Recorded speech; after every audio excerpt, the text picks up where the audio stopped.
Hey, it's Hunt. You found Hunt on Saints. We're talking black and gold football. Do us a favor. Hit the like button, share your comments below, and hit that subscription button so you can get all of our content. Enjoy.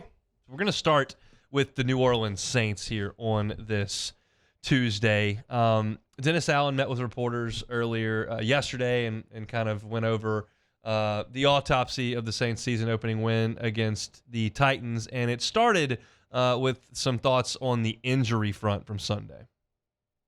I think overall, pretty good. Ryan Conley probably going to miss some time with that same knee that he had injured earlier, and then it looks like Payton Turner's probably going to have surgery on a turf toe injury, kind of similar to Trevor Penning's deal at the end of preseason last year. So, obviously we're still going through the evaluation process on those things, but I think that's probably the direction that we're headed. That's just a bummer, man. It's a bummer for a couple of reasons. There are a couple of different layers to this Payton Turner situation. One, it's another injury for Payton Turner, who has played in 13 of 34 games through 2 years and then couldn't get through one in year 3. He just continues to miss time. And this is one of the things that when we would have Saints reporters on, we'd have Luke Johnson on, we'd have Sharif on, we'd have Kat Terrell on, we had a number of Saints guests on, and I would always say, the word we always hear with Payton Turner is he popped here, he popped there, he flashed here, flashed there, but is there a chance that we're turning a corner here and this could be a solid contributor? And the thought was, maybe.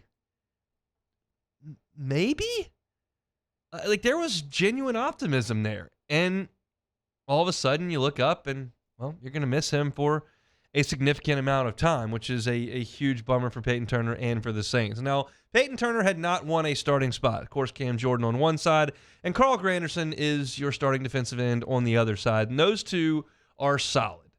Do I think either one's going to be an all-pro this year? I do not. Do I think they're solid NFL starters? I do. Do I think that Payton Turner's upside at 23 trumps both of them at this point in their careers? Granderson, what his talent level is, and Cam Jordan as he inches towards his mid-30s? Well, yeah, I do think Payton Turner's upside is greater than theirs. I think he's more athletic. I think he's younger. I think he can't stay on the field. So what does it mean for the edges of the Saints' defensive front? Well, Tano Passanio is next up for sure. That's a guy that the Saints have trusted in a depth role and that they'll continue to count on. Payton Turner was the first up, Passanio second. Now Passanio will move up in line. But the question is what they do next, because you have some options there. And one of them, theoretically, should be your second-round draft pick in Isaiah Foskey. You selected him early in the second round. It was part of your overhaul of your front seven, specifically the front four. Is that an option? Well, you had Dennis Allen speaking to that. An opportunity's opened up for him. Obviously we have a couple of, options, also on the practice squad. And so we'll see, what we feel like is the best move for our team. But certainly, look, anytime somebody faces an injury and are going to be out for any significant amount of time, it opens a door for somebody else to take advantage of. And so, I think it's certainly an opportunity for him. I don't believe that Isaiah Foskey is a real option. I don't right now. I could very easily be proven wrong on Monday. I don't believe it right now as I sit here on Tuesday afternoon. I don't believe it. Why don't I believe it? Well, here's why. I mentioned all those writers that we had on that were covering the Saints throughout camp. And there was essentially a unanimous chorus that Payton Turner, while unproven, while not dependable because of what his past was, there could be a corner turned here. This could be a breakout year for him. I never heard anybody glow about Isaiah Foskey once. Work in progress, project, got work to do, raw. All these types of things are what we've been told. And quite frankly, when you take a second-round selection, early in the second round, I might add, and they're a healthy scratch in week 1, it is not good. And that adds to the feeling from those who cover the New Orleans Saints day to day that this kid is not ready. And it surprises me because when I turned on the film from Notre Dame, I said, oh, this is something here. All-time sack leader at Notre Dame, got some measurables, the production matches. This is not a workout warrior who wowed at the combine.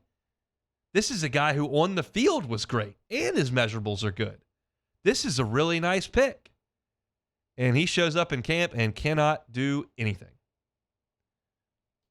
And that's not an indictment on your career in the NFL. Not even close. But it's probably an indictment on week 2. Right?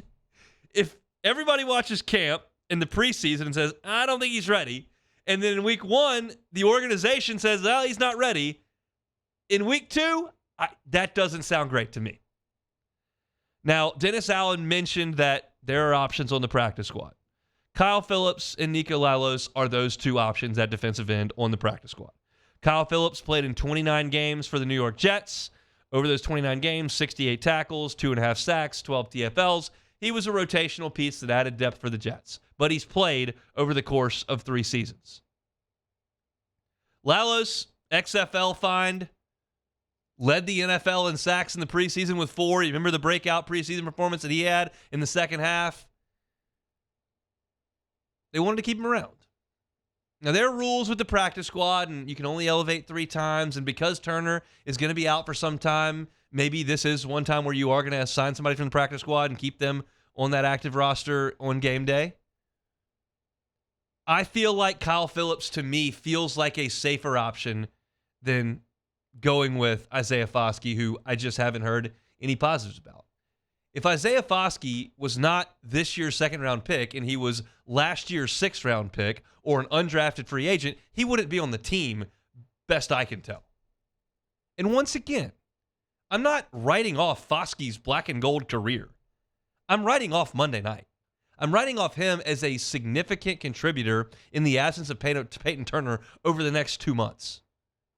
Because that would be on no one's radar, including the teams. So I don't see that as a realistic possibility. It, to me, seems like you got Granderson, you got Jordan, you got Passanio, and you go get Phillips off the practice squad, unless you want to dip into free agency and hire somebody that's 34 years old to come in there and see if there's any tread left on the tires, which they may kick the tires on some of those. We'll see. The other issue that comes all together is the end of that soundbite that Dennis Allen said that the injury is similar to Trevor Penning's. Oh, yeah? It's also similar to Deontay Hardy's, and it's similar to Michael Thomas's. That's 4 turf toes on that playing surface in 2 years. Is this something you need to look at? I'm not a turfologist, nor am I an orthopedic doctor. But it doesn't seem great to me that your left tackle and your explosive kick returner and your possession slot receiver and your defensive end all have the same injury on the same playing surface. Now, I'm not going to sit here and tell you they ought to grow grass in the Superdome. That would present its problems, right? I'm not a botanist either. Agronomist, is that a better term? I'm none of those things. But I'm looking at 4 turf toes in 2 years going, well, you need to do something about that? Again, I don't know what to be done, but I can certainly raise the question, right? I don't have to be the solutions guy. I can be the problems guy. It's not good. And it's a real big bummer for Payton Turner, who I think it was reasonable to think was kind of coming into his own. And you need that. As Cam Jordan ages, and Granderson's a nice player. That's a hit for your defensive line. But I just don't think Isaiah Foskey's the answer. Maybe new turf's the answer, but I guess we'll have to wait on that. Saints will play against Carolina coming up on Monday night. Plenty more with Sharif Ishak coming up in hour number 2. Hey, it's on. Thanks for watching Hunt on Saints. Before you leave, help us out a little bit. Hit that like button, leave your comments in the section below, and hit that subscribe button so you get all our content right here from Hunt on Saints. We'll see you next time.